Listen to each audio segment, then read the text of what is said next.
Hello students, hello friends.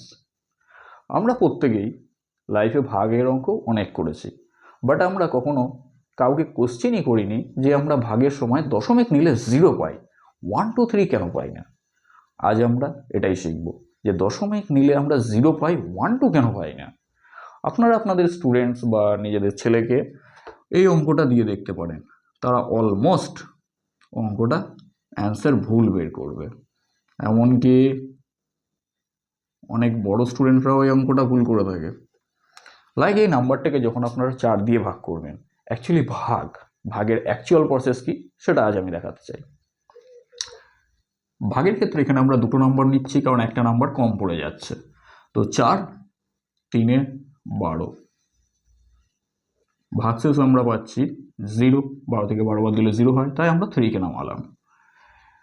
ফার্স্টে ভুল আমরা করে থাকি এটা, যে আমাদের শেখানো হয় একটা নাম্বার যখন আমরা নামিয়েছি নাম্বারটা ছোট হয়ে যাচ্ছে, তাই আমরা 2কে নামাবো। অর্থাৎ একটা নাম্বার নামলে ভাগ না হলে আর একটা নাম্বার নামানোতে হয়, আর দুটো নাম্বার নামলে একটা 0 বসাতে হয়। এটা আমাদের শেখানো হয়ে থাকে। বাট হোয়াই 0 কেন? 1 2 তো বসাতে পারতাম। দেখুন, অ্যাকচুয়ালি ভাগ যাচ্ছে না বলা ভুল, আমরা ভাগ করব। যদি 1-এ না যায়, 4 1 4 বেশি হয়ে যায়, 4 0 0 দেবো, তাহলে ভাগশেষ থাকছে 3। নেক্সট পরের নাম্বার আমরা নামাবো। অ্যাকচুয়ালি নাম্বার একটা একটা করেই নামে, একসাথে কখনো দুটো নাম্বার নামে না। নেক্সট আমরা ভাগ করছি এবার 4 8 32, ভাগশেষ তাহলে হচ্ছে 1 নামছে, এবার ভাগশেষ তো 0। নেক্সট আমরা এবার শেখাই যে একটা দশমিক আমরা নেবো আর 0 বসাবো। বাট বেশিরভাগ স্টুডেন্ট এই জায়গাটাই ভুল করে থাকে, 1 নামানোর পরেই দশমিক নিয়ে নেয়। তারা খেয়াল করে না 1 নামিয়েছি, 1কে এবার আমাদের ভাগ করতে হবে। তো 4 0 0, বেশিরভাগ স্টুডেন্ট এই জায়গাতেই ভুল করে, 0টা নেয় না। যে 1-এর পরে একটা দশমিক দিয়ে 0 চাপিয়ে দেয়, তারপর তারা ভাগ করতে শুরু করে দেয়। অ্যাকচুয়ালি নাম্বার যখন নামবে সেটাকে ভাগ করতে হবে। তো 4 0 0 দিয়ে নামলে ভাগশেষ থাকছে 1। এবার আমরা বলে থাকি যে আমরা একটা দশমিক নিলাম আর তাই 0 পেলাম। এই দশমিক কেন নিলাম, আর এই দশমিক আসছেই বা কোথা থেকে? এই জায়গাটাই আমাদের মেন, যেটা আমাদের শেখানো হয়নি কোনোদিন।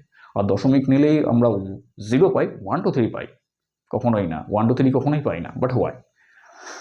খেয়াল করবেন, যখন কোনো বিল আপনারা দেখে থাকবেন, বিলের নাম্বারের শেষে একটা দশমিক দিয়ে দুটো 0 দেওয়া থাকে। প্রত্যেক নাম্বারের লাস্টেই আপনি দশমিক দিয়ে 0 নিতে পারেন, কারণ দশমিকের পর 0-র কোনো ভ্যালু নেই। আপনি দুটো কেন, প্রয়োজনে আরও অনেক নিতে পারেন।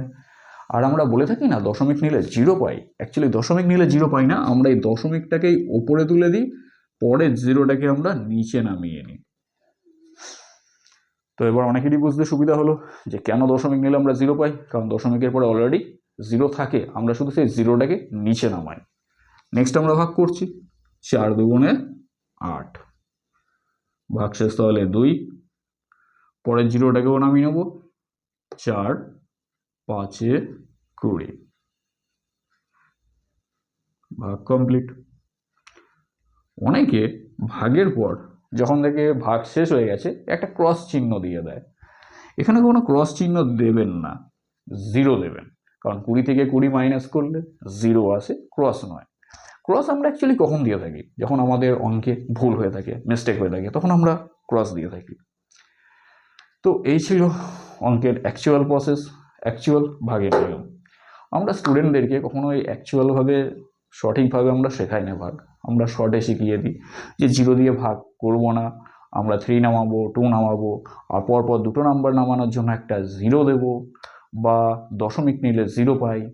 তাদের মাথায় অঙ্ক সম্পর্কে একটা ভুল ধারণা তৈরি হয়ে যায় যে দুটো সংখ্যা নামালে একটা 0 দিতে হয়, দশমিক নিলে একটা 0 নিতে হয়।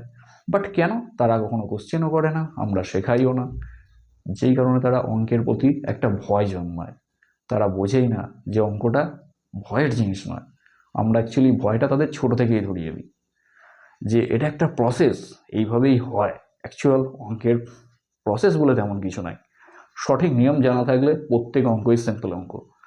আপনারা যখন শেখাবেন কাউকে, অবশ্যই সঠিকভাবে শেখাবেন, যাতে তারা পড়াটাকে গেমের মতো নেয়, তাদের বুঝতে সুবিধা হয়, তারা সঠিকভাবে অঙ্কটা শেখে। তবে তারাও অঙ্কের প্রতি একটা আলাদা মজা পাবে। সবাই ভালো থাকবে, নেক্সট পরে ভিডিও আবার দেখা হবে। সাবস্ক্রাইব করতে ভুলে যাচ্ছেন, লাইক অবশ্যই করবেন।